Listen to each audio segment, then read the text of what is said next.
আসসালামু আলাইকুম, আমি সেলিম খান। আমি কথা বলবো আপনাদেরকে ইটালির বিষয়। ইটালিতে যারা 25 সালে আবেদন করেছেন তারা এখনো রিসিভও পান নাই, সে বিষয়ে কিছু কথা বলবো। আর কথা বলবো হচ্ছে আমরা যে 26, 27, 28 সালের যে একটা ডিক্রিত পলিসি ঘোষণা পাইছি, এটা নিয়ে কথা বলবো। আমরা প্রথমে কথা বলি, যারা আমরা 25 সালে আবেদন করছি তারা এখনো রিসিভটা কেন পেলাম না। আসলে ভাই, আমাদের আবেদনটা হয়তো কোথাও ভুল আছে, হয়তো আবেদনে কাগজপাতিতে ভুল আছে, না হয়তো বা যে মালিকের মাধ্যমে আবেদন করাইছিলাম সে মালিকের কোনো ফল্ট আছে, যার জন্য আমাদের আবেদনটা বাদ হয়ে গেছে। আর নয়তো আমরা যার মাধ্যমে আবেদন করাইছি সেটা আপনার ভাই হইতে পারে, চাচা হইতে পারে, যার মাধ্যমে আমরা আবেদন করাইছি সেখানে দেখা যাচ্ছে যে সে আবেদনটা সঠিকভাবে করাইতে পারে নাই, সঠিকভাবে কাগজপাতি দিতে পারে নাই, যা যা প্রয়োজন, যা যা দরকার ছিল এগুলো দিতে পারে নাই, উকিলও সেগুলা ঠিকমতো সাবমিট করতে পারে নাই, আবেদন হয় নাই। এই জন্য মূলত এই কারণে আমরা রিসিভতা পাই নাই। তো আমরা যারা রিসিভতা পাই নাই, তো একটা কথাই মনে করতে হবে যে এতদিনে যে 3-4 মাস হয়ে গেল, এতদিনে যে আমরা রিসিভতা পাই নাই, তার মানে আমাদের আবেদনটা হয়নি। আবেদন যদি সঠিক হতো তাহলে অবশ্যই 1 মাস পরে হলেও আমরা রিসিভতাটা পেতাম। তো এটা নিয়ে আফসোস না করে আমরা সামনের দিকে আগাই, সামনে আমাদের আরো ক্লিক ডে আছে, সেই দিকে আগাই। তো আপনারা যারা ভাবছেন যে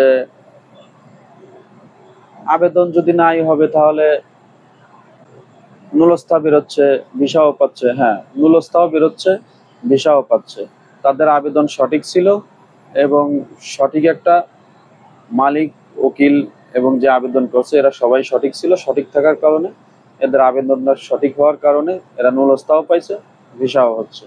ভিসা হচ্ছে অ্যাভেলেবেল 25 সালের, 24 সালের চাইতে 25 সালের ভিসাটা অ্যাভেলেবেল হচ্ছে। আর হলো, আপনারা আপনাদের দালালকে চাপ দেন।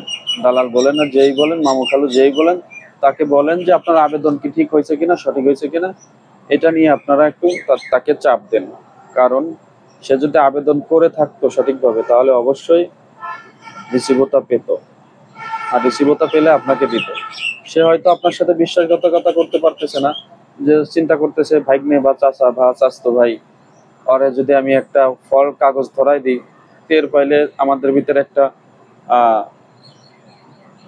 সম্পর্কের দূরত্ব হবে, সেই খাতিরে সে হয়তো আপনাকে অরিজিনালটা পাই নাই বিদায় দিচ্ছে না। তো এখানে অবিশ্বাসের কিছু নেই, অবশ্যই তাকে বিশ্বাস করবেন। কারণ সে চাইলে আপনাকে একটা ফ্যাক বানাই দিতে পারতো, কিন্তু সে আপনার অরিজিনাল কাজ করতে চাচ্ছে বিদায় আপনাকে ফ্যাক রিসিভতা দেয় নেই বা ফ্যাক নুলস্তা দিয়ে নেই। এই জায়গা থেকে আপনি তাকে ধন্যবাদ দিবেন, অবশ্যই ধন্যবাদ দিবেন, কারণ সে আপনার জন্য ভালো কাজ করছে। আর কথা বলবো হলো, এই 25 সালে জুন মাসে আর একটা ক্লিক ডে আছে, সেটা আসলে আমি সঠিকভাবে জানি না, এই জন্য আমি বলতে পারছি না। তবে ধারণা করা যাচ্ছে যে এই 25 সালের ভিতরে আর একটা ক্লিক ডে দেবে। আর 26, 27, 28 সালে নতুন ডিক্রিত পলিসি ঘোষণা হয়েছে, এখানে প্রায় 4.5 লাখের মতো কর্মী নেবে ইটালি। তো এইখান থেকে আপনারা যারা আবেদন করতে চান তারা এখন থেকে প্রস্তুতি নেন, কার মাধ্যমে আবেদন করবেন সেই লোকটাকে খুঁজে বের করেন, সে সঠিক কিনা, অরিজিনাল আবেদন করে দিতে পারবে কিনা, তার কতটুকু অভিজ্ঞতা আছে, এইগুলো যাচাই বাছাই করে তারপরে আপনারা তাকে টাকা দিবেন। আবেদনের টাকাটাই শুধু দেবেন, এর বাইরে কোনো টাকা দিবেন না। কারণ আবেদন করতে যে টাকাটা লাগে সেই টাকাটাই দিবেন, তাহলে আপনি তার কাছে ধরা থাকবেন না। আর আবেদন করার পরে অরিজিনাল পিডিএফ 33 কেবির রিসিভতা নেবেন, পিডিএফ 33 কেবির রিসিভতা নেবেন, কথাটা মনে রাখেন। যদি ছবি তুলে দেয় বা আপনাকে বলে যে পরে দিমু, তাহলে বুঝবেন যে ওটা ফেক। এই জন্য অরিজিনালটা নিতে হলে 33 কেবি পিডিএফ ফাইল নিতে হবে।